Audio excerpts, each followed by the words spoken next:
తోడుగా ఉంటుందన్నటువంటి విషయాన్ని తెలియజేస్తారు.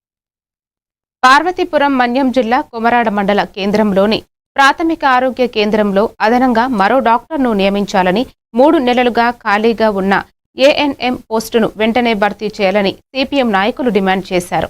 ఈ మేరకు గ్రీవెన్స్లో పీడీ పద్మావతికి వినతి పత్రం అందజేశారు. మండల కేంద్రంలో సుమారు 6,000 మంది జనాభాతో పాటు 5 ఆశ్రమ పాఠశాలల్లో వందలాది మంది విద్యార్థులు ఉన్నారని, ప్రస్తుతం వైద్య సిబ్బంది కొరతతో ఇబ్బందులు ఎదురవుతున్నాయని తెలిపారు. సమస్యలపై పీడీ వెంటనే స్పందించి జిల్లా వైద్య శాఖ అధికారులను ఆదేశించారు. త్వరగా పోస్టులు భర్తీ చేయకపోతే ప్రజలతో కలిసి ఆందోళన చేపడతామని సిపిఎం నాయకులు చర్చించారు. మన్యం జిల్లా కలెక్టర్ కార్యాలయం వద్ద నుండి మాట్లాడడం జరుగుతుంది. దీనికి సంబంధించి ఈరోజు కొమరాడ మండల కేంద్రంలో 6,000 మంది జనాభా ఉన్నారు. 5 హాస్టల్స్ ఉన్నాయి. ఆ ప్రాథమిక ఆరోగ్య కేంద్రంలో గడిచిన 4 రోజులుగా ఒకే ఒక డాక్టర్ ఉండటం వల్ల ఓపీ పెరగడం వల్ల ఒకే డాక్టర్ చూడడానికి ఎక్కువ పేషెంట్లు చూడలేని పరిస్థితి ఉంది. ఇలాంటి సందర్భంలో 2 డాక్టర్లు ఉన్నారు. అక్కడ ఒక మేడం పీజీ కోసం ట్రైనింగ్కి వెళ్తే ఇంకో డాక్టర్ వేయకపోవడం చాలా అన్యాయం. ఎందుకంటే ఇప్పుడు 3 నెలలుగా ఏఎన్ఎం లేరు.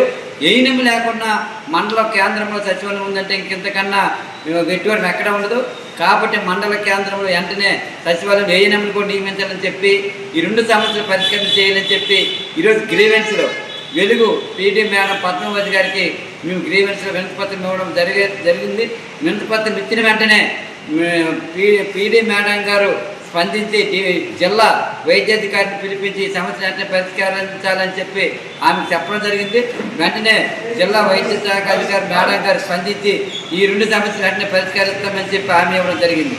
ఏదేమైనా ఈరోజు రాష్ట్ర వ్యాప్తంగా వైద్యం సక్రమంగా అందుతుంది. ఎటువంటి ఇబ్బంది లేదని నేపథ్యంలో ఇంతకన్నా నిర్లక్ష్యం మరి ఎక్కడ కనిపించదు. వెంటనే సచివాలయం ఏఎన్ఎం నియమించాలి. ఇంకో డాక్టర్ని కూడా అదనంగా ఒక డాక్టర్ ఉన్నారు. ఇంకో డాక్టర్ అదనంగా కొమరాడ పిహెచ్సికి నియమించి అన్ని విధాలుగా వైద్యం అందించే విధంగా చర్యలు తీసుకోవాలని చెప్పి ఇప్పటికైనా విన్నవించుకోవడం, లేకపోతే ఇలాగే కొనసాగి